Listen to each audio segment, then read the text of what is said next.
Hi friends, welcome to Mom's Junction. இதுவரைக்கும் நம்ம channel subscribe பண்ணாங்க சப்ஸ்கிரைப் பண்ணுங்க. இந்த வீடியோவில் நமக்கு ரொம்ப அவசியமான முக்கியமான ஒரு சூரணத்தை பற்றி பார்க்க போகிறோம்.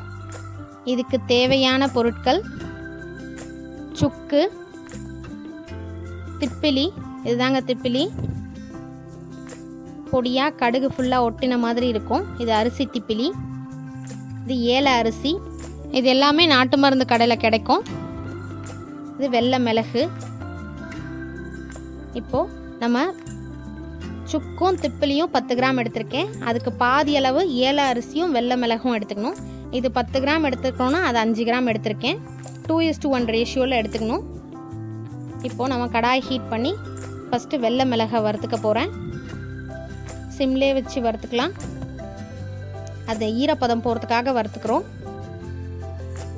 மிளகு காரம், ஸோ நம்ம எல்லாம் அரைக்க போகிறது எல்லாமே காரத்தன்மையுடையது தான். இப்போ எடுத்து ஆற வச்சுக்கலாம். ஏல அரிசியை வறுத்துக்கலாம்.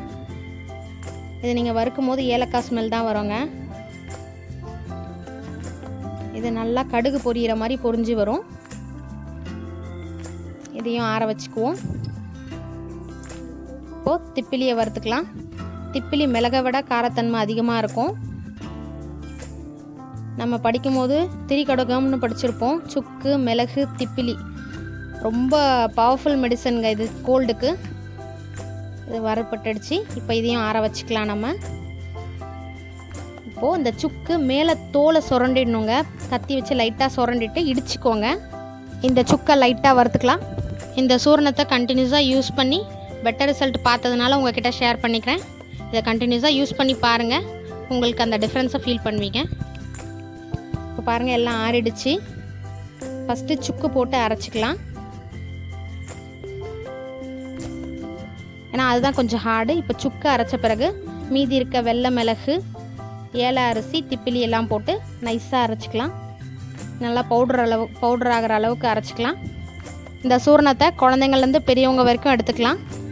பாருங்கள், நைஸாக அரைச்சிட்டோம். இதை ஜலிச்சு பவுடர் வச்சுக்குவோம். நம்ம வேணுன்றப்ப தேன் குழச்சி சாப்பிட்டுக்கலாம். வீசிங் ப்ராப்ளம் இருக்கிறவங்க, குழந்தைங்களுக்கு கோல்ட் ஆகிடும்னு நினைக்கிறவங்க இதை டெய்லி கொடுத்துட்டு வந்தீங்கன்னா அது கண்டிப்பாக அந்த ரிசல்ட் உங்களுக்கு சாட்டிஸ்ஃபேக்ஷனாக இருக்கும். ஒரு சேஞ்ச் நீங்கள் பார்ப்பீங்க. இது எடுத்துக்கிற அளவு குழந்தைங்களுக்கு சின்ன ஸ்பூனில் பாதி அளவு கொடுக்கணும்.